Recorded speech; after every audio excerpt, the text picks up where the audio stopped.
I work at a family-owned restaurant, and this incident happened just 5 months ago. My day starts at 3 in the morning, and the way we work here in the Philippines, the early birds get the early customers. The first task on my routine is to sweep the place, followed by wiping the tables as the cook goes on about her business. At 4, the usual patrons are already there buying food for takeouts with some eating in before they go to work.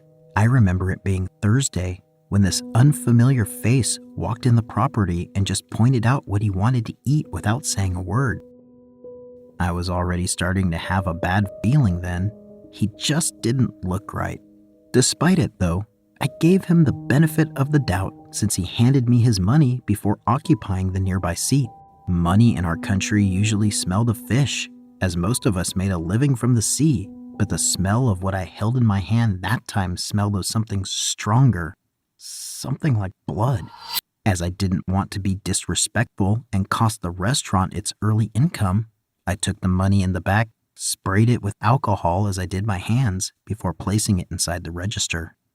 We opted to serve dishes using paper plates and plastic utensils since the pandemic started, and his plate held a cup of rice and fried chicken.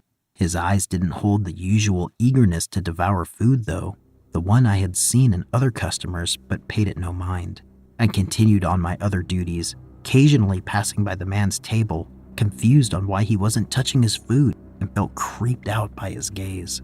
Whether I was too polite to call him out on it or too scared, neither state prepared me for what he said next. I was on my way to the long table carrying a tray of pork chops when the man suddenly grabbed me by the wrist and said, "Flesh." A cluttering sound hit the floor as my guttural screams echoed in the terror of that space as the man pulled my wrist closer to his mouth as if trying to take a bite, all the while salivating and growling. Hurried footsteps came closer to us, and the familiar hand of the cook's brother came into view as he landed a punch on the man's face.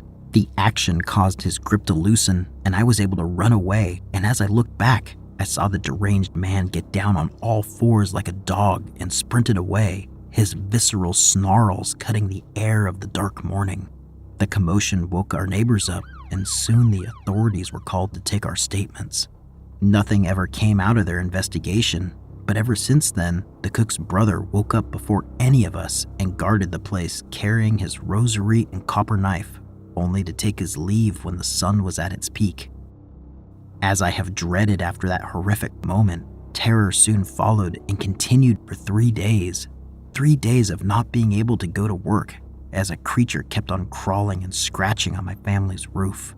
We were used to stray cats walking on the tin cover of our home, their steps giving light sounds of tapping that would fade away a while later. However, the ones I heard that night were heavy, and the way it cantered screamed of something somewhat human. My eyes couldn't keep up with the speed of its motion as it resorted to crawling, making the contact of limbs on a tin roof even louder. Salt was poured on every opening of our home as the dents on our roof increased by the hour. My father made us gather in the living room so he could keep an eye on all of us as he sat on the chair, arming himself with a machete and a stingray's tail. As the scratching and crawling ceased, I saw the silhouette of a pointed-ear creature outside our jalousie window. The ebony form got closer and closer, raised its arms, and brought it down the parallel glass as its sharp fingernails made a screeching noise. Shaking hands could only cover my ears as the rest of my family members, save for my father, trembled in fear of the thing that hungered for me. I didn't know what prompted me to grab the stingray from my father's grasp, but as soon as I did, I slashed it at the window and saw the shadow move away in a startling motion. It was then that my father opened the door, to which I followed, making sure to lock it behind us before making our way to where the creature was.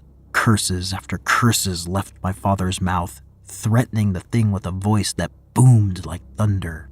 Our eyes scanned the surroundings and saw a man-like form crouching in the nearby tall grass, its head jerking up and down as it sniffed the cold air of the dark night. The face of it almost resembled a bat, a rabid one that is while the skin was coated in an oil-like substance, making the thick hair covering it shine under the moonlight. Its fangs chattered uncontrollably as if hunger was making it so, and in that moment, all those tales of monsters amongst men from my grandparents came rushing back to me. Burning red eyes soon found ours as my father inched closer, raising his machete in a defensive manner as he shouted in an angry tone, "Tistingang bo lang balik di liwat belasting iloy mo ke pati ulo sang pamalia mo utondo ko," which translates to, "Just try to come back here, you son of a bitch, cause I will behead your family members as well."